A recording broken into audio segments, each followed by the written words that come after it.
अस्सलामुअलैकुम। Kitchen with shine aunty में मैं आप सबको खुश आमदीद कहती हूँ। बड़ी ईद के बाद गोश्त तो इस्तेमाल हो जाता है, लेकिन आम तौर पर हड्डियाँ बच जाती हैं और समझ में नहीं आता है कि इन बची हुई हड्डियों का क्या किया जाए। तो आज मैं बची हुई हड्डियों से बहुत ही मज़ेदार सालन बना रही हूँ। इसमें मैंने 2 नलियाँ भी ली हैं। मैंने कोई ख़ास स्पेशल हड्डियाँ नहीं ली हैं। ये जो गोश्त में से हड्डियाँ बचती हैं, ये वही हड्डियाँ हैं। इन पर थोड़ा बहुत गोश्त भी लगा हुआ है, आप देख सकते हैं। ये वज़न में तकरीबन 2 किलो है। तो चलिए इसे हम पकाना शुरू करते हैं। तमाम हड्डियों को मैंने पतीली में डाल दिया है। अब मैं इसके अंदर इतना पानी शामिल करूंगी कि हड्डियां हमारी अच्छी तरह से डूब जाएं। पानी मैंने डाल दिया है। अब मैं पानी में अच्छी तरह से उबाल आने का इंतज़ार करूंगी।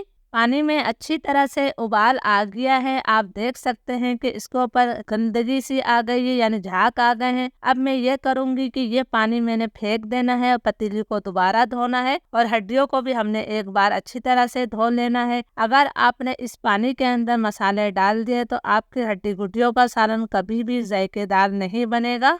पतीली को भी मैंने अच्छी तरह से धो लिया है और हड्डियों को भी एक दफ़ा अच्छी तरह से धो लिया है। मैंने तमाम हड्डियों को पतीली में डाल दिया है। अब मैं इसके अंदर इतना पानी शामिल करूंगी कि हड्डियां हमारी अच्छी तरह से डूब जाए।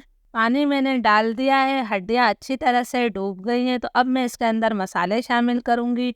ये मैंने एक दरमियाने साइज़ की प्याज को बारीक स्लाइस कर कर डाला है। 2 मैंने दालचीनी के टुकड़े लिए हैं, 2 बड़ी इलायचियां हैं, 6 लौंगे हैं और 15 मैंने जो है काली मिर्चें ली हैं, ये शामिल कर दी। 2 तेज़पात के पत्ते मैंने तोड़कर डाल दिए हैं।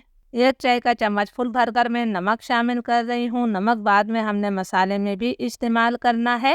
1/4 टीस्पून में इसके अंदर हल्दी पाउडर शामिल कर रही हूँ।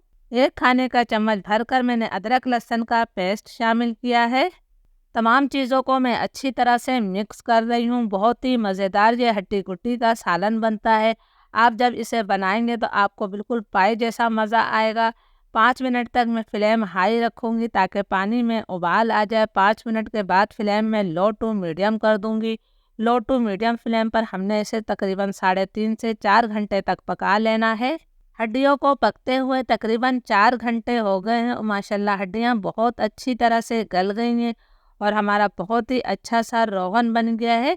आप देख सकते हैं कितनी अच्छी तरह से गली हुई हड्डियां हैं और रोगन कितना अच्छा इसके ऊपर आ गया है। तो चलिए अब हम इसका मसाला बना लेते हैं।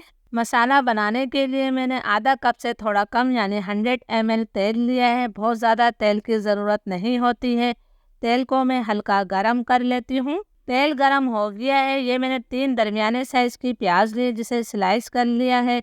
प्याज को हमने मुसलसल चलाते हुए ब्राउन कर लेना है। प्याज से जो है इसके अंदर बहुत अच्छी सी ग्रेवी बन जाती है। प्याज हमारी ब्राउन कलर की हो गई है। तो अब तमाम प्याज को मैं अच्छी तरह से दबाते हुए तेल से बाहर निकाल लूँगी ताकि तेल वापस कढ़ाई में जाए।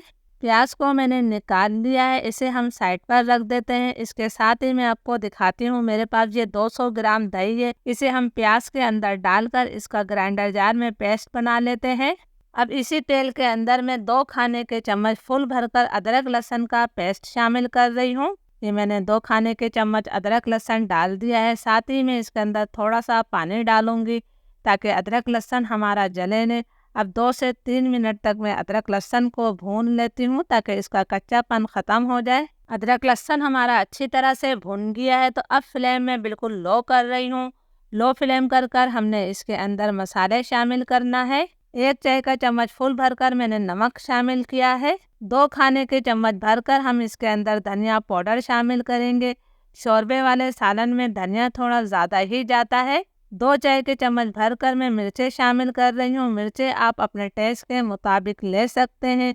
मैं 2 चाय के चम्मच डाल रही हूँ। आधा चाय का चम्मच मैंने हल्दी पाउडर शामिल किया है। लो फ्लेम पर हम इन मसालों को 30-40 सेकंड तक भून लेते हैं। जब हम सूखे मसाले भूनते हैं तो सालन का कलर बहुत अच्छा आता है, लेकिन आपने इन मसालों को जलाना नहीं है।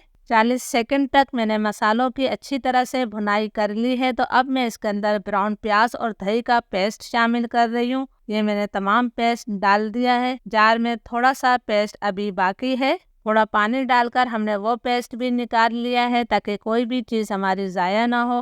अब इस मसाले की हमने इतनी देर तक भुनाई करनी है कि दही का पानी खुश्क हो जाए और तेल इससे अलग हो जाए। मसाले की मैंने बहुत अच्छी तरह से भुनाई कर ली है। आप देख सकते हैं कि मसाला हमारा दानेदार हो गया है। आपने बहुत तवज्जो के साथ मसाले की भुनाई करनी है। अगर आपका मसाला कच्चा रह गया तो आपके हड्डी गुड्डियों का सालन का जायका ख़त्म हो जाएगा। अब हम इसे हड्डी गुड्डियों में डालेंगे। बहुत एहतियात के साथ तमाम मसाले को मैं हड्डी गुड्डी के शोरबे में डाल रही हूँ। कढ़ाई हमारी काफ़ी गर्म है तो मैं एहतियात के साथ तमाम मसाला डाल देती हूँ। मसाले को अब हमने अच्छी तरह से मिक्स कर लेना है। बहुत मज़े का ये सालन बनता है। प्लीज़ अगर आप लोगों को वीडियो अच्छी लग रही है तो एक लाइक ज़रूर कीजिएगा ताकि मेरी हौसला अफजाई हो सके। ये मैंने मसाले को अच्छी तरह से मिक्स कर दिया है। फ्लेम अब मैं बिल्कुल लो करूँगी। लो फ्लेम पर हमने इसे मज़ीद 15 मिनट तक और पकाना है ताकि मसाले का जायका जो है शोरबे में अच्छी तरह से आ जाए। लो फ्लेम पर हड्डी गुड्डी के सालन को पकते हुए 15 मिनट हो गए हैं। आप देख सकते हैं माशाल्लाह कितना प्यारा इसका कलर आया है। ये सालन ना तो बहुत ज़्यादा गाढ़ा होना चाहिए और ना ही बहुत ज़्यादा पतला होना चाहिए। इसकी ग्रेवी ये बिल्कुल परफेक्ट है। आपने भी इसी तरह की ग्रेवी रखनी है। अब इसको हमने खुशबूदार बनाने के लिए इसके अंदर कुछ और मसाले शामिल करना है। ये मैंने 6 सब्ज इलायचियाँ ली हैं, थोड़ी सी जवतरी है और 2 छाली के दाने के बराबर मैंने जायफल लिए। इसे मैं मोटा मोटा सा कूट लेती हूँ। सब्ज इलायची, जायफल, जवतरी को मैंने कूट लिया, ये शामिल कर दी। आधा चाय का चम्मच हम गरम मसाला पाउडर डाल देते हैं। थोड़ा सा मैंने हरा धनिया शामिल किया है। थोड़ी सी हम स्लाइस अदरक शामिल कर देते हैं। इन तमाम चीज़ों को भी मैं अच्छी तरह से मिक्स कर देती हूँ। ज़रूर इस रेसिपी को ट्राई कीजिएगा। इंशाल्लाह सारी फैमिली को बहुत ज़्यादा ये पसंद आएगी। बिल्कुल पाए का जायका आता है। लो फ्लेम पर मैं 2 मिनट का और दम दूंगी, फिर 2 मिनट बाद हम इसे सर्व करेंगे।